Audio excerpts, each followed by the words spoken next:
నమస్తే welcome to Suman TV. Lower back pain. So చాలా మంది ఇప్పుడు కంప్లైంట్ చేస్తున్నటువంటి ఎక్కువ మంది ఎదుర్కొంటున్నటువంటి సమస్య లోవర్ బ్యాక్ పెయిన్ అని చెప్పుకోవచ్చు. So male and female, so ఈ కేవలం ఫీమేల్లో ఎక్కువ మందిలో మనం చూస్తామని చెప్పుకుంటున్నామే కానీ ఇప్పుడున్నటువంటి సిచ్యువేషన్లో మేల్ అండ్ ఫీమేల్ ఇద్దరిలో కూడా ఎక్కువగా లోవర్ బ్యాక్ పెయిన్ అనేది చూస్తూ ఉన్నాం. సో ఎందుకు ఇంత ఎక్కువగా పెరుగుతుంది, ఏ కారణంతో ఈ లోవర్ బ్యాక్ పెయిన్ అనేది వస్తూ ఉంటుంది? సో దీనికి శస్త్రచికిత్స అనేది అవసరమే లేకుండా మనకి పీఆర్పీ ట్రీట్మెంట్ తోటి ఏ రకంగా నయం చేసుకోవచ్చు? సో ఈ విషయాలపై మాట్లాడేందుకు మనతో పాటు ఉన్నారు doctor Sudheer Dhara garu from Epione pain management, Dilsukhnagar. Hello sir. Sir, ఒకప్పుడు లోవర్ బ్యాక్ పెయిన్ అనేసరికల్లా అందరికీ అమ్మాయిలు గుర్తొచ్చేవారు.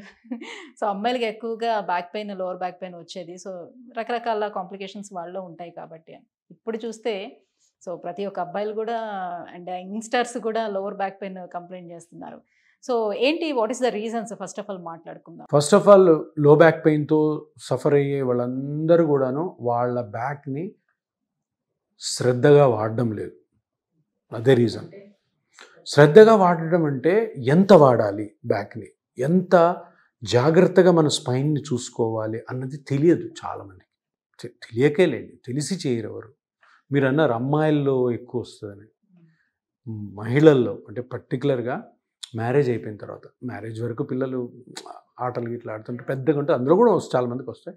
మ్యారేజ్ అయిన తర్వాత జనరల్గా బ్యాక్ పెయిన్కి కారణాలు over use of the spine.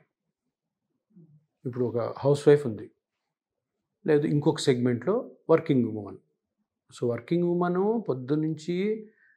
పొద్దున 6కి లేసి 9-10 వరకు పనులు, తర్వాత ట్రావెల్, జాబు, ఇంటికి రావాలి, మళ్ళీ వెళ్ళి పని చేయాలి, 11 రోజులు పడుకోవాలి. ఇంత యూసేజ్ స్పైన్కి మంచిది కాదు. ఎవరు దాన్ని ఏం చేయలేరు మీరు ఆ జాగ్రత్త తీసుకోకపోతే.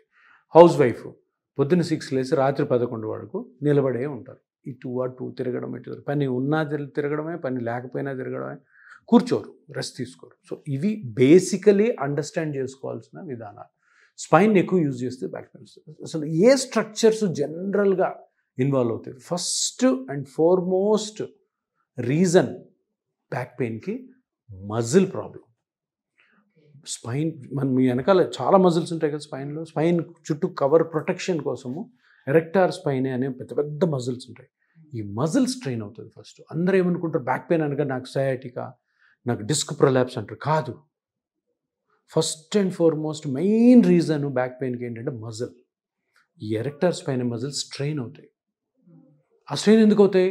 ఓవర్గా చేయడం వల్ల. అంటే మజిల్ వీక్ అయినప్పుడే తొందరగా ఫ్రాక్చర్స్ కూడా అవుతాయా? ఫ్రాక్చర్ కాదు, ఫ్రాక్చర్ అనేది వేరే ఇష్యూ. బ్యాక్ పెయిన్లో ఫ్రాక్చర్స్ ఉండవు.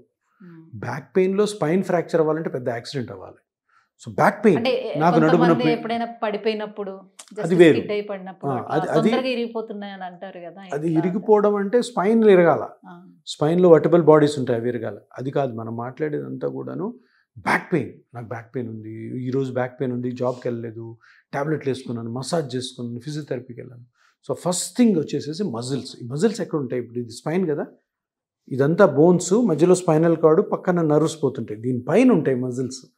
ఇక్కడి నుంచి స్టార్ట్ అయ్యి తల వరకు వెళ్తాయి. ఆ మజిల్ స్ట్రెయిన్ అన్నది ఎక్కువ, అంటే దగ్గర దగ్గర 60% పెయిన్స్ ఈ మజిల్స్ వల్ల వస్తాయి. సో మజిల్ పెయిన్ అన్నది చాలా జాగ్రత్తగా ఎవాల్యుయేట్ చేసి కనుక్కోవాలి. ప్రతి ఒక్కరు కూడా డిస్క్ ప్రొలాప్స్ అని చెప్పి డిస్క్ మీద ఆపరేషన్ చేసుకోవడము, ఇంజెక్షన్ చేసుకోకూడదు అట్లా. So muscle is the first. Second, ఇప్పుడు ఈ బోన్స్ ఉన్నాయి కదమ్మా, ఇక్కడ 33 బోన్లు ఉంటాయి మనకి. ఒక బోన్కి మధ్యలో డిస్క్ ఉంటుంది. డిస్క్ వెనకాల నర్వ్ ఉంటుంది. ఈ డిస్క్ బయటకు వచ్చి ఈ నర్వ్ మీద కంప్రెషన్ పడింది అనుకో, ఈ నర్వ్ వాస్తుంది, స్వెల్ అవుతుంది. దీన్ని డిస్క్ ప్రొలాప్స్ అంటారు.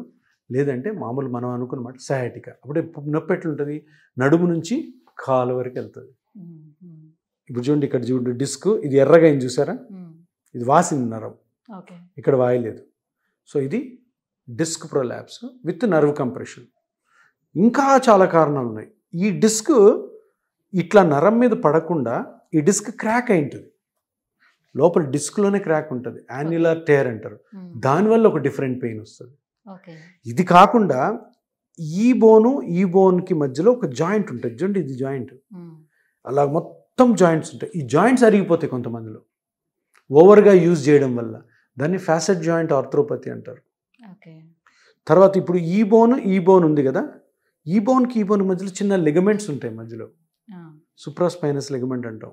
ఆ లిగమెంట్ డ్యామేజ్ అయినా కూడా పెయిన్ వస్తుంది. అంటే కేవలం డిస్క్ సమస్యలు మాత్రమే కాదు, ఇదే నేను అది చెప్పడం కోసం. ఎందుకంటే పాతకాలంలో డిస్క్ నడుము నొప్పి అంటే డిస్క్ సర్జరీ, నడుము నొప్పి అనగానే ఎంఆర్ఐది కానీ డిస్క్ బయట ఉంటుంది. ఆ డిస్క్ వల్ల నొప్పి వస్తుందా లేదా తెలుసుకోకుండా కూడాను ఆపరేషన్ జరుగుతుంది, ఇప్పుడు జరుగుతుంది. ఈ కారణం అంటే ఏ దాని వల్ల అయితే నొప్పి వస్తుంది అన్నది కనుక్కునే మిషన్స్ ఇప్పుడు వచ్చాయి. ఇపియాన్లో స్కానింగ్ మిషన్స్ ఉన్నాయి. సూపర్. సో ఇప్పుడు నేను మజిల్ అన్నాను, నువ్వు మజిల్ ప్రాబ్లం ఉందని ఎంఆర్ఐకి వెళ్ళండి, ఏం బయటపడదు, నార్మల్ వస్తుంది. ఆ మజిల్ టేర్ని మన స్కానింగ్లో కనుక్కోవచ్చు. తర్వాత క్లినికల్ ఎగ్జామినేషన్ అంటే పేషెంట్ చెప్పే విధానము, పేషెంట్ని నేను ఎగ్జామిన్ చేసే విధానంలో ఈ జాయింట్ ప్రాబ్లమ్స్, ఆ లిగమెంట్ ప్రాబ్లమ్స్ బయటపడతాయి. ఇవి కూడా ఎంఆర్ఐలో బయటపడవు, చాలా మటుకు పడవు, కొన్నిసార్లు బయటపడతాయి. ఎంఆర్ఐలో బయటపడేవి ఏంటి? డిస్క్ ప్రొలాప్స్ అయ్యి నర్వ్ కంప్రెషన్ ఉంటే కనపడుతుంది. కొన్నిసార్లు బోన్స్ ఒకదాని మీద ఇట్లా ఉండాలి కదా, వెర్టబుల్ బాడీస్ కొన్ని ఇట్లా స్లిప్ అయి ఉంటాయి, దాన్ని లిస్థెసిస్ అంటాం. స్పాండైలో లిస్థెసిస్, అది బయటపడుతుంది ఎంఆర్ఐలో. మీరు ఇంతకుముందు నుంచి చాలాసేపు నుంచి ఫ్రాక్చర్ అంటున్నారు, బోన్ ఫ్రాక్చర్ అయిందనుకో, అది బయటపడుతుంది. ఈ కండిషన్స్ తప్ప మిగతా వాటిలో చాలా వాటికి ఎంఆర్ఐలో తెలియదు. చాలా తెలిస్తే చాలా తెలియదు. ఆ తెలియనప్పుడు మనం మిస్గైడ్ అవుతాం, మిస్గైడ్ అయ్యి అనవసరంగా సర్జరీస్ కొన్నిసార్లు జరుగుతుంటాయి. సో ఇప్పుడు చాలా టెక్నిక్స్ వచ్చాయి, స్కానింగ్స్ తోటి, పేషెంట్ ఎగ్జామిన్ చేసే విధానంతో టెక్నిక్స్ వచ్చాయి.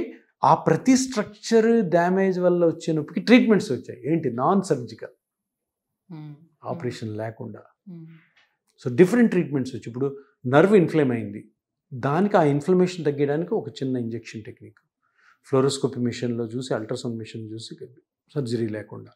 ఫ్యాసెట్ జాయింట్ అని చెప్పాను నేను, ఫ్యాసెట్ జాయింట్ ఆర్థ్రోపతి అని, ఆ జాయింట్ అరిగిపోతే దానికి రేడియో ఫ్రీక్వెన్సీ ట్రీట్మెంట్. ఇంకోటి, ప్రెగ్నెన్సీ అయిన తర్వాత, డెలివరీ అయిన తర్వాత చాలామంది, ఒక 40% ప్రెగ్నెంట్ ఫీమేల్స్ బేబీ డెలివరీ అయిన తర్వాత నడుము నొప్పితో బాధపడతారు. అది ఎస్ఐ జాయింట్ అంటాం. ఇది పెల్విస్ కదా, సో ఇక్కడ లైన్స్ కనపడుతున్నాయి రెండు, ఈ లైన్ ఎస్ఐ జాయింట్ అంటాం. ఈ ఎస్ఐ జాయింట్ అరిగిపోయి ఉంటుంది డెలివరీ అయిన లేడీస్లో. ఈ జాయింట్ కూడా రేడియో ఫ్రీక్వెన్సీ. వీటికి సర్జరీస్ లేవు. ఫ్యాసెట్ జాయింట్ ఆర్థ్రోపతికి సర్జరీ లేదు, ఎస్ఐ జాయింట్కి సర్జరీ లేదు. నేను ఇంతకుముందు చెప్పినట్టు ఈ రెండు బోన్స్ మధ్య సుప్రాస్పైనస్ లిగమెంట్ అని కట్ అయి ఉంటుంది అని చెప్పాను. నార్మల్ డెలివరీ అయిన వాళ్ళలో కనిపిస్తుందా? నార్మల్ ఆర్ ప్రెగ్నెన్సీ ఏదైనా. ఎందుకంటే ప్రెగ్నెన్సీ అప్పుడు ఇది పెల్విస్, బేబీ లోపల ఉంటుంది కాబట్టి ఇది స్ట్రెచ్ అవుతుంది పెల్విస్, బేబీని అకామిడేట్ చేయాలి. డెలివరీ నార్మల్ డెలివరీ వాళ్ళు ఎక్కువ ప్రెషర్ తీసుకుంటారు కదా, మేబీ వాళ్ళకి ప్రెషర్ గురించి కాదు, అది 9 months లో జరుగుతున్న కార్యక్రమం మొత్తం. డెలివరీ అయిపోయిన తర్వాత మళ్ళీ ఇది రావాలా వెనక్కి, కొంచెము అబ్నార్మల్ షేప్లో కానీ ఇవి అటాచ్ అయ్యంటే ఆ జాయింట్ అరుగుతుంది, పెయిన్ వస్తుంది. ఇది తెలియదు ఎవరికి. ఆ బ్యాక్ పెయిన్ ఎంఆర్ఐ చేయడం, డిస్క్ ఉంటే డిస్క్ తీసేయడం, లేదంటే అనాలిసిక్స్, ఫిజియోథెరపీ అని కూడా. ఆ ఎస్ఐ జాయింట్ వల్ల పెయిన్ వస్తుందని కనుక్కోగలగాలి. కనుక్కోవాలంటే దానికి ట్రీట్మెంట్ చేసే ఎక్స్పర్టైజ్ ఉండాలి.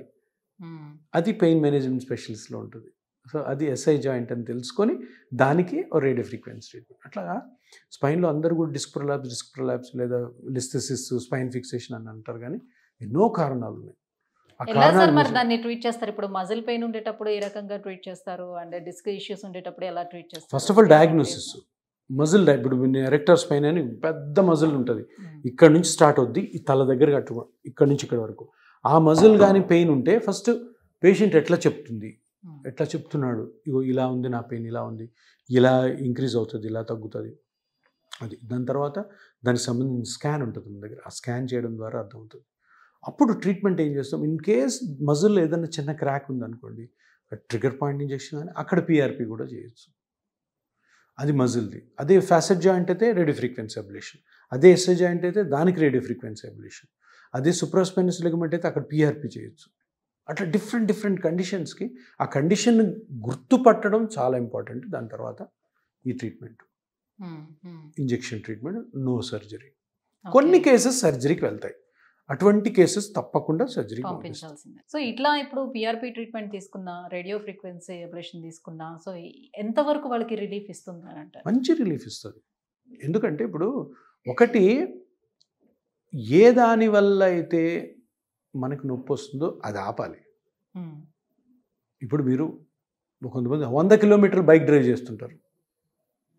దిల్సుఖ్ నగర్ నుంచి అక్కడ ఒక మార్కెటింగ్ వాళ్ళు ఉంటారు. దానివల్ల పెయిన్ వచ్చింది అనుకుందాం. సో ఫస్ట్ ఆఫ్ ఆల్ బాబు నువ్వు వెహికల్లో పో. సో అట్లా ప్రివెంటివ్ కరెక్షన్స్ అనేవి చాలా ఇంపార్టెంట్. దాని తర్వాత ఈ ట్రీట్మెంట్ చేసి ఎక్సర్సైజెస్ ఆ మజిల్ స్ట్రెంగ్తనింగ్ చేసుకుంటే వండర్ఫుల్గా పనిచేస్తాయి. ఇప్పుడు లేడీస్లో వచ్చేటువంటి ఈ పెయిన్ మీరు ఏదైతే చూపించారో పెల్విస్ దగ్గర వచ్చేటువంటి ఆ పెయిన్స్ ఇవి చాలా యంగ్ ఉమెన్స్లోనే వస్తూ ఉంటుంది. అవును. సో ఆ టైంలోని వాళ్ళు ఈ ట్రీట్మెంట్ తీసుకుంటే ఇయర్స్ టుగెదర్ అది పనిచేస్తుందా? సో అంటే ఇయర్స్ వరకు ఎట్లా ఎప్పుడు అలా ఉంటుంది, వాళ్ళు ఫ్రీగా ఉండగలుగుతారు? ఎప్పుడు చూడండి అమ్మా, ఏ ట్రీట్మెంట్లో కూడాను 100% ఉండదు. ఏ ట్రీట్మెంట్లో పర్మనెన్సీ ఉండదు. ఆ రోజు ఆ కండిషన్కి అసలు ఏ మార్గాలు ఉన్నాయి ఆ మార్గాల్లో చేయడం అన్నదే మెడిసిన్. ఇది ఇన్ని సంవత్సరాలు పనిచేస్తుంది, అది అన్ని సంవత్సరాలు తప్పు. అట్లా ఏ డాక్టర్ చెప్పకూడదు. అలా డాక్టర్ చెప్తే అతను తప్పు చెప్తున్నాడు అర్థం. కండిషన్ని కనుక్కొని కరెక్ట్గా కండిషన్కి సింపుల్ ట్రీట్మెంట్ చేసుకొని అది మళ్ళీ రాకుండా ఉండే బాధ్యత డాక్టర్కి పేషెంట్కి ఇద్దరికి ఉంటుంది. అది చాలా చాలా ఇంపార్టెంట్. అందరూ తెలుసుకోవాలి. సరే ఇది చేసేసుకుంటే ఇంక అయిపోయింది కదా, నేను మొత్తం అన్నీ చేసుకోవచ్చు, అట్లా ఉండదు. తప్పకుండా జాగ్రత్తలు ఉంటాయి.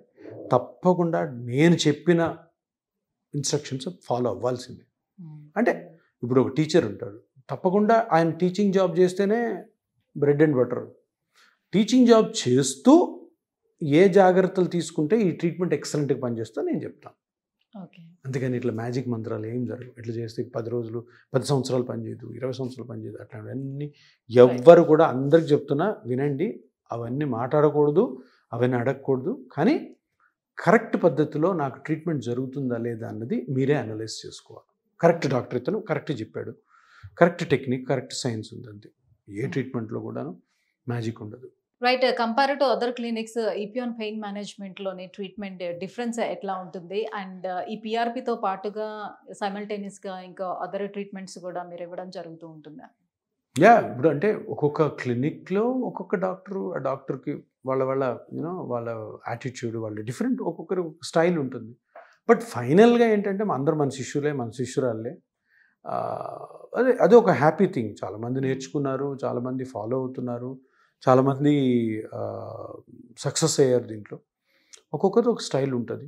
బట్ ఓన్లీ థింగ్ ఈజ్ పేషెంట్గా మీరు ఎక్కడికి వెళ్ళాలని మీరు డిసైడ్ చేసుకోవాలి, కరెక్ట్గా కనుక్కొని వెళ్ళాలి. అది ఇంకపోతే డిఫరెంట్ టెక్నిక్స్, డిఫరెంట్ ట్రీట్మెంట్స్ ఏంటి అంటే నేను చెప్పాను ఇంతకుముందు అన్ని జాయింట్స్, స్పైన్, లిగమెంట్స్, టెండాన్స్, బాడీలో చాలా చాలా ఉన్నాయి. ఏవైతే సర్జరీకి అమికబుల్గా ఉండవు, కొన్నింటికి సర్జరీస్ ఉండవు, అటువంటివన్నీ అన్నిట్లో కూడా మనం పిఆర్పి వాడచ్చు. బట్ ఎక్స్పర్ట్ డాక్టర్ దగ్గరికి వెళ్ళడం బెటరు, మంచిది. అండ్ ఆ కేసెస్ ఎక్కువ చేసి ఉండాలి వాడు. ఎందుకంటే కొత్త ట్రీట్మెంట్ కదా, ఒక 8 years అయింది కాబట్టి. సో ఇంకొక 10-15 years అందరూ నేర్చుకుంటారు కాబట్టి, ఇంక్లూడింగ్ ఆర్థోపెడిషియన్స్. అప్పుడు ఒక లెవెల్లో ఉంటుంది. అప్పుడు కొత్త రీసెర్చ్లు కొత్తవి రావచ్చు కూడా. సో అప్పుడు ఆ పద్ధతుల ద్వారా మనం వెళ్తాం. సో పిఆర్పితో పాటుగా మీరు మెడికేషన్స్ ఏమైనా సజెస్ట్ చేస్తారా? అండ్ ఫిజియోథెరపీ లాంటివి ఏమైనా మళ్ళీ అంటే కంటిన్యూస్గా ట్రీట్మెంట్లో భాగంగా చేస్తారా? తప్పకుండా ఫిజియోథెరపీ అనేది చాలా ఇంపార్టెంట్. ఫిజియోథెరపీ ఉంటుంది, కొన్ని సపోర్టివ్ ట్యాబ్లెట్స్ ఉంటాయి. పెయిన్ కిల్లర్స్ చాలా తక్కువ ఉంటాయి, ఎక్కువ పెట్టము. బట్ సపోర్టివ్ మెడికేషన్ తప్పకుండా ఉంటుంది. అవన్నీ కలిపితేనే ఇది ఒక కాంప్రహెన్సివ్ ట్రీట్మెంట్. ఇది పిఆర్పి వెళ్ళిపోయి మ్యాజిక్ చేస్తుందని ఏముండదు. పిఆర్పి ఏమో దానిపైన ఇది చేస్తుంటుంది. తర్వాత మన రీహాబిలిటేషన్ ప్రోగ్రాము మేము చెప్తాం, పేషెంట్ చేయాలా, ట్యాబ్లెట్స్ కొన్ని వాడాలా, ప్లస్ ఆల్సో ఫిజియోథెరపీ చేసుకోవాలి. ఇవన్నీ కలిపితేనే ఒక ఎక్సలెంట్ ట్రీట్మెంట్ అవుతుంది. Right. Thank you so much sir. So lower back pain తోటి సఫర్ అవుతున్న వాళ్ళందరికీ కూడా పిఆర్పి ట్రీట్మెంట్ అనేది అసలు మెయిన్ కాజ్ ఏంటి, ఎలా తెలుసుకోవాలి అని అనేది చెప్పారు. చూసారు, అది అద్భుతం. అది ఇప్పటి వరకు నేను ఇన్ని ఇంటర్వ్యూస్ చేస్తున్నా కూడా ఆ డిస్కుల సమస్య ఉండటం ఇలాంటివే మేము చూసాం. సో మజిల్ ఇష్యూస్ ఉన్నా కూడా ఇందులో ఎన్ని కాంప్లికేషన్స్ ఉన్నాయా అని ఈరోజే తెలిసింది. మీకు ఇంకో విషయం ఏంటంటే స్పైన్లో 100 members బ్యాక్ పెయిన్ ఉంటే 5 members సర్జికల్ ఇండికేషన్ ఉంటుంది. 95 నేను చెప్పిన కారణాలు, నేను చెప్పిన మజిల్, నేను చెప్పిన joints, facet joint, SI joint, supraspinous ligament, discogenic pain, ఇంకా చాలా ఉన్నాయి. 95%. ఇప్పుడు ఈ 95% సర్జరీకి వెళ్ళలేరు. 5% సర్జరీకి వెళ్తారు, బాగుంటారు. ఈ 95% పెయిన్తో సఫర్ అవుతూనే ఉంటారు. మీ ఫ్రెండ్స్లోనే ఉంటారు చూడండి చాలా మంది, Yes, నా of course. Chronic back pain ఉంది 10 సంవత్సరాలు నాకు స్పాండలైసిస్ ఉంది అంటారు. 10 సంవత్సరాల నుంచి ఉండడం ఏంటి? ఎక్కడో తప్పు జరుగుతుంది. సో ఇప్పుడు ఉన్న టెక్నిక్స్ బట్టి, అంటే ఇప్పుడున్న కరెక్ట్ గా డయాగ్నోసిస్ డయాగ్నోసిస్ లేదు. డయాగ్నోసిస్ ఇంకొక విషయం కూడా ఏంటంటే, డయాగ్నోసిస్ ఎందుకు చేయరంటే, డయాగ్నోసిస్ చేసి కనుక్కున్న తర్వాత దానికి ట్రీట్మెంట్ ఉండాలి. ట్రీట్మెంట్ ఉన్నప్పుడే నువ్వు డయాగ్నోసిస్ ఎక్కువ చేస్తావు. ఇప్పుడు మీరు వచ్చారు బ్యాక్ పెయిన్ అన్నారు, ఇది కాదు, డిస్క్ కాదు, ఇది ఉండొచ్చు అని నాకు తెలిసి దాని ట్రీట్మెంట్ నాకు తెలుసు కాబట్టి నాకు ఇంట్రెస్ట్ ఉంటుంది. సర్జరీ చేసే డాక్టర్కి ఇప్పుడు మజిల్ దగ్గర సర్జరీ ఏమి ఉండదు కాబట్టి అంత ఇంట్రెస్ట్ చూపించరు వాళ్ళు. డిస్క్ ఉందా లేదా, లిస్థసిస్ ఉందా లేదా, స్పైన్ ఫ్రాక్చర్ ఉందా లేదా అని చూసుకొని చేస్తారు. సో ఇవి కనుక్కోవడం అన్నది చాలా ఇంపార్టెంట్. అప్పుడు ఏంటంటే కరెక్ట్ వేలో పోతాం, సింపుల్గా బయటపడిపోతాం, అనవసరమైన వేరే పెద్ద ట్రీట్మెంట్ లేకుండా. Thank you sir, thank you Thanks. So much.